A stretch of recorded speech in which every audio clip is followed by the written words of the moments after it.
Good morning all friends.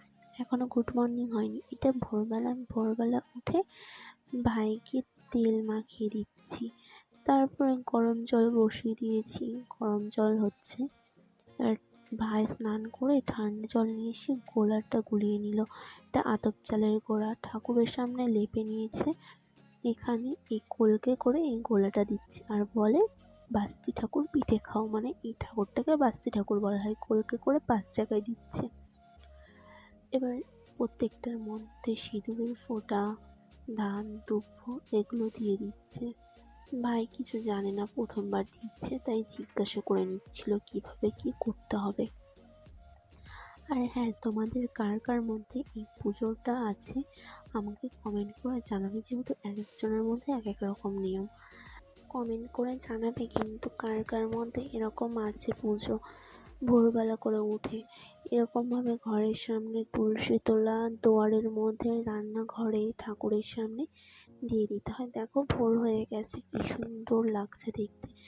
তেমন ঠান্ডা পড়েছে, কুয়াশা, প্রচণ্ড ঠান্ডা। আর হ্যাঁ, যে এই পুজোটা দেয়, মানে ঠাকুরকে যে পিঠে দেয়, তার জন্য গরম গরম পিঠে করতে হয়। প্রথম খোলাটায় যে পিঠেটা হবে সেটা তাকে খেতে হবে। এই নতুন সরা, এটার মধ্যে, এটাকে খোলা বলে, এটার মধ্যে পিঠে হয়।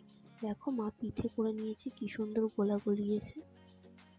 বেশ ভালো সুন্দর গোলা গুলিয়ে পিঠে করে নিচ্ছে মা। ভাই ব্রাশ করে নিয়েছে, আমিও ব্রাশ করে নিয়েছি, নিয়ে আমরা চলে এসেছি। পিঠে হয়ে গেছে, কি সুন্দর ধোয়া উঠছে, যেমন ফুলেছে তেমন খেতে টেস্টি হয়েছে। দেখো প্রত্যেকটা পিঠে খুব সুন্দর ফুলেছে,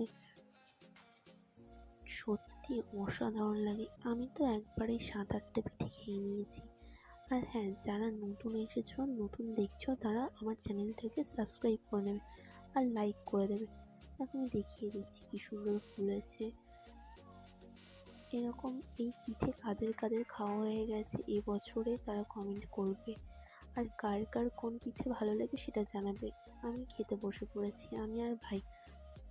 এই যে গরম পিঠে দেখো ধোয়া উঠছে, চিনি নিয়ে খেতে বসে পড়লাম। কি দিয়ে খাবো বুঝতে না পেরে মুখে দিয়ে দিলাম। মুখে দিলেই পুরো মিশে যায়। সত্যি কি দারুণ খেতে।